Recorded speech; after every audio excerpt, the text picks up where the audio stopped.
Фильм Небстург патша бастаған топтың ежелгі қабірдің тас қақпасын бұзып кіруімен басталады. Бұл ментеп патшаның мәңгілік мекені болатын. Небстургтың жанында үнемі сұңқарын ертіп жүретін әрі өткенді көре алатын Менефер есімді абыз әйел бар. Ол патшаға іздеп жүрген заттарының Ментел патшаның табытың ішінде жатқан айтады. Табыт ашылған соң Небстург арқылы көптен бері іздеген дүниесін орасан зор күшке ие Анубистің қылышының азу тісін табады. Қылыш қолға тигеннен кейін бүкіл елде қырғын басталады. Небстург барлық жауларын талқандап, қасқыр жауынгерлерден тұратын қуатты әскер жасақтайды. Кейін өзін Құдай патша деп жариялайды. Бірақ оның әлі де жеңе алмаған бір ғана қарсыласы бар еді. Ол ұлы Акат тайпасының соңғы ұрпағы, елге Шаян патшасы деген атпен танылған жауынгер. Небстург Менеферге сұңқарын жіберіп, Шаян патшасын тауып келуді бұйырады. Осыдан кейін оқиға ауылдағы қарапайым ұстаға ауысады. Оның жанында Әйіп есімді кішкентай бала жүреді. Әйіптің арманы ержүрек жауынгер болып, өз қылышына ие болу. Алайда ұстаның есімі Матауис болатын. Ол енді ешқашан қылыш соқпаймын деп шешкен. Қазір ол тек ауыл шаруаларына арналған орақтар мен мачетелер ғана жасайды. Матауис ауыл тұрғындарына үнемі көмектесіп, бос уақытында аңшылықпен айналысады. Сол кезде Небстургтың адамдары Менефердің сұңқарының соңына еріп, Шаян патшасын іздеу кіріседі. Сұңқар оларды Әйіп тұратын ауылға алып келеді. Небстургтың қолбасшысы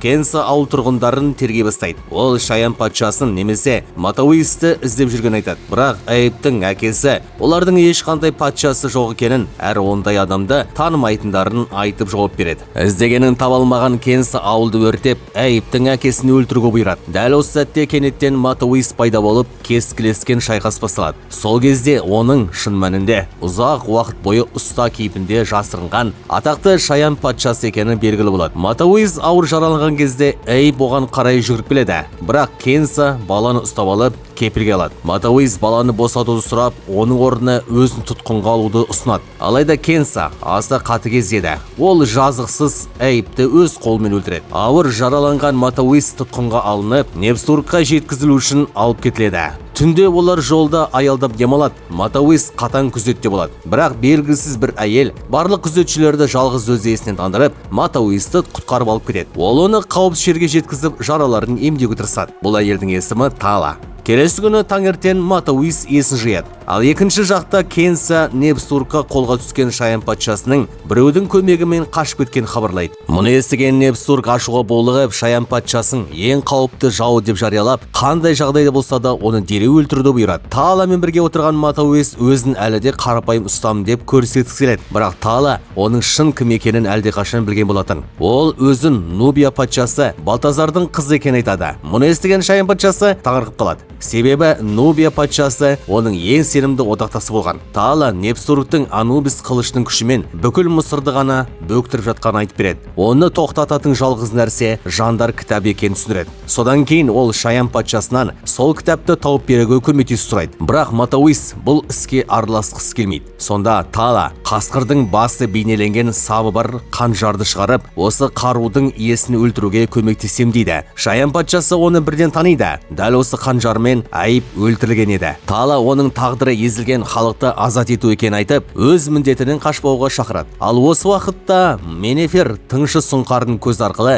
Шаян патшасы мен Таланың 13-ші ай аңғарына қарай бет алған көреді. Дәл сол жерде жандар кітабы сақталған. Сонымен қатар бұл кітаптың Анубис қылышын жоя алатын ерекше күшке екенін хабарлайды. Шаян патшасы мен Тала ұзақ уақыт бойы шөлді аямақпен жүреді. Кенет Матауис тоқтап қаруын жерге тастайды да Талаға дәл солай істеуді бұйырады. Ол ешкім көрінбейтін жаққа қарай сөйлей бастайды. Бірнеше секундтан кейін олардың айналасына жебелер жауа бастайды. Артынша атақты қара жебе тайпасы құм аңшылары пайда болады. Екеуі де тұтқынға түсіп қамалып қалады. Тайпа көсемі Урук олардың рұқсат жеріне кірген үшін өлім жазасына кесілу тиіс екенін айтады. Алайда Урук Таланы көрген бойда оған ғашық болып қалады. Ол Таладан жанындағы адамның кім екенін сұрайды. Тала оның тек әкесінің ұста қызметшісі екенін айтып алдайды. Осы кезде тайпаның бақсысы Саман Уруктың құлағына бір нәрсе сыбырлайды. Белгілі болғандай, Саман атаңыз айналған Шаян патшасын бірден танып қойған екен. Бірақ Урук оның ұлы жауынгер деген атаққа лайық екенін сенбейді. Сөйтіп оны жекпе жекпе-жекке шақырады. Шайын патшасы сабырмен жауап береді. Ақырында олар келісімге келеді. Матауисқа қашуға мүмкіндік беріледі. Ал Урук оның соңынан 4 емес 5 аңшы жіберуге келіседі. Егер ол аман қалса, Тала екеуі босатылады. Бірден соң бірі келген аңшылардың бәрі жеңіліп қалады. Соңында Уруктың өзі де тұтқынға түседі. Осы кезде ол Шайын патшасының ешқайсының өлтірмегенін байқайды. Мұндай мәрттік Урукқа қатты әсер етеді. Сондықтан ол Матауис пен Таланы құрметпен босатып жібереді. Ал бұл уақытта Манефердің сұңқары мен Кенса олардың ізіне түсіп, 13-ші ай аңғарына қарай бет алады. Тала мен Шайын патшасы аңғарға бірінші болып жетеді. Олар алыстан шексіз құм басқан кең алқапты көреді. Осы мүмкіндікті пайдаланып, Матауис Таладан жандар кітабы туралы толығырақ сұрайды. Тала кітап сақталған ғибадатханаға тек көк ай туған күні ғана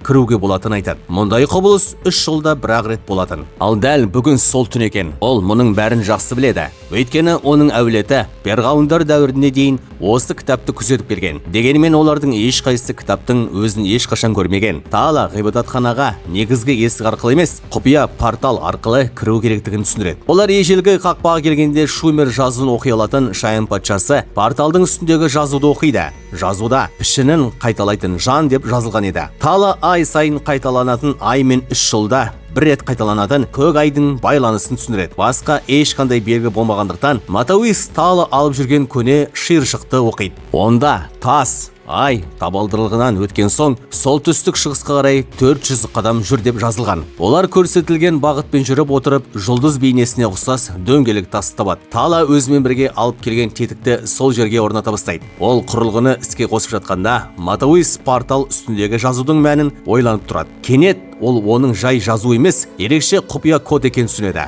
Тала құрылғыны дәл сол жазудағы дыбыстық үйлесімге сәйкестендіріп бұрады. Сол мезетте құрылғы іске қосылып, көгілдір ай сәулесін шағылыстырады. Нәтижесінде ежелгі портал ашылады. Екеуі ішке кіреді. Портал оларды ұзын дәлізге алып барады. Көп замай ішінде үстел тұрған бөлмеге жетеді. Үстелдің үстінде бір кітап жатыр. Матауис Таладан жандар кітабы қандай болады деп сұрайды. Тала: мен де оны ешқашан көрген емеспін. Ол кәдімгі кітап болуы мүмкін, шиыршық болуы мүмкін, немесе күйдірілген сүйекке жазылған көне папируста шығар деп жауап береді. Олар іздерді жалғастырып жатқанда, кенеттен Голумға ұқсас қорқынышты мақұлық шабуыл жасайды. Екеуі де ажал аузында қалады. Дәл сол сәтте сұлу қыз пайда болып, Энкиту, тоқта деп айғайлайды. Қыздың есімі Амина. Тала өзін таныстырып, жандар кітабын іздеп жүргендерін түсіндіреді. Амина үнсіз басын изейді. Ол бірден Шайын патшасына қарап, сен Акат тайпасынансың ғой дейді. Матауис әлгі мақұлық туралы сұрағанда, Амина голумдардың балшықтан жасалып, сиқырдың көмегімен тірілетінін түсіндіреді. Энкиту да кезінде әкесі өзін қорғау үшін жасаған екен. Амина мен Шайын патшасы бір-біріне ерекше қызығушылықпен қарай бастайды. Осы кезде Тала Аминаға Анубистің қарғыс атқан қылыш туралы айтып береді. Анубистің азу тісі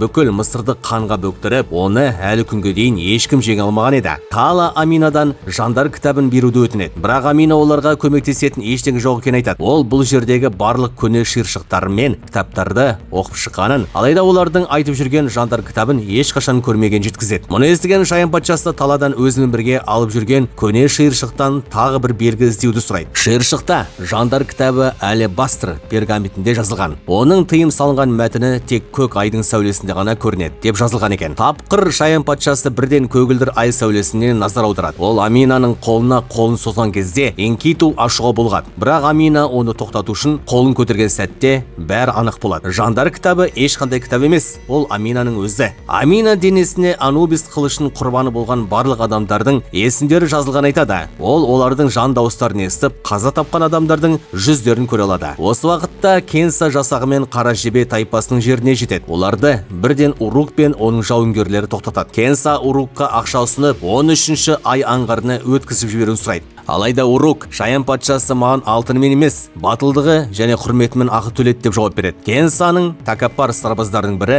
Урукты қорқытпақ болады, бірақ құм адамдары ештеңеден тайынбайды. Ақырында Кенса шегінуге мәжбүр болып, басқа жолмен кетеді. Ал Амина болса Шайын патшасына біртіндеп ғашық бола бастайды. Мұны байқаған Энкиту қатты мазасызданады. Шайын патшасының өзі де Аминаға бейжай қарай алмайды. Ол Аминаны өз әлеміне бірге баруға шақырады. Амина қуана келіседі. Осы кезде Тала қолында шам ұстап кіріп келеді. Шамның әлсіз жалынын көрген Энкиду қатты қорқып кетеді. Сөйтсе ол оттан қатты қорқатын болып шығады. Кейін Шаян патшасы Энкитуды бір тар туннельге шақырады. Ал Тала мен Амина әлдеқашан сонда күтіп тұрған екен. Тала кенеттен от жағады. Отты көрген Энкиту үрейленіп, Аминадан алыстап кетеді. Осылайша үшеуі порталдан аман шығып кетеді. Амина сыртқы әлемді көргенде таңданысын жасыра алмайды. Ол бәрін алғаш рет көріп тұрғандай әсер алады. Бірақ олардың қуанышы ұзақ созылмайды. Порталдан шыққан бойда Кенса әскері жетіп келеді. Кейін олар теңіз жағасында аялдап демалады. Амина тыныш теңізге қарап отырып, мен көне жағалаулардан естілетін мыңдаған дауысты естіп тұрмын дейді. Ол Энкитуды қатты сағынғанын айтады. Өйткені олар бұрын ешқашан бір-бірінен айырылмаған. Осы әңгіме барысында Энкитудың неге оттан қорқатын белгілі болады. Ол балшықтан жаратылған. Сондықтан от оған тисе,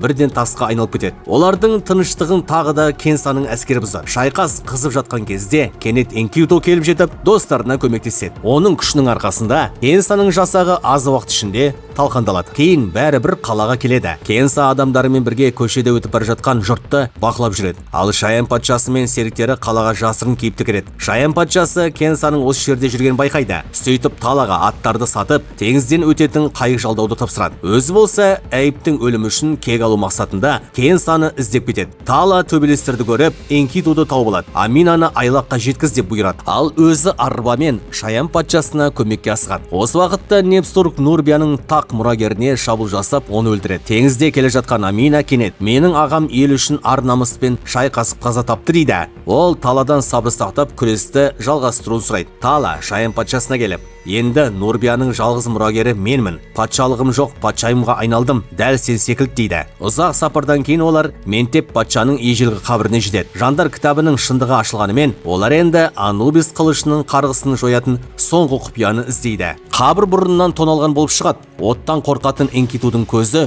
шүбірекпен байланып кіреді. Олар мұқият іздеуді жүргізеді. Амина ешкім білдірмеген сфинкс мүсінін байқайды. Шаян патшасы Энкитудың қаруын алып, мүсінді қиратады. Ішінен бүлінбеген көне шиыршық табылады. Шиыршық шумер тілінде жазылған екен. Амина оны бірден оқиды. Онда былай делінген: Ментеп патша жан-жақтан жауға қоршауға түскен кезде жер асты әлемнің күшіне жүгінеді. Сол күш оған жауларының жанын жұтып қоятын Анубис қылышын береді. Соның арқасында патша теңдессіз күшке ие болды. Кейін ол сарайына оралып, жаңа туған қызын көреді. Бірақ қыздың денесіне қылыш өлтірген барлық адамдардың есімдері жазылып шығады. Анубис патшаға қарғысты тоқтатудың жалғыз жолы жандар кітабын жою екенін айтады. Ал жандар кітабы өз қызы болатын. Бұл жер асты құдайының айласы еді. Патша жалғыз қызын өлтіруге мәжбүр болуы тиіс болатын. Алайда ұлы сиқыршы нәрестені құтқарып қалады.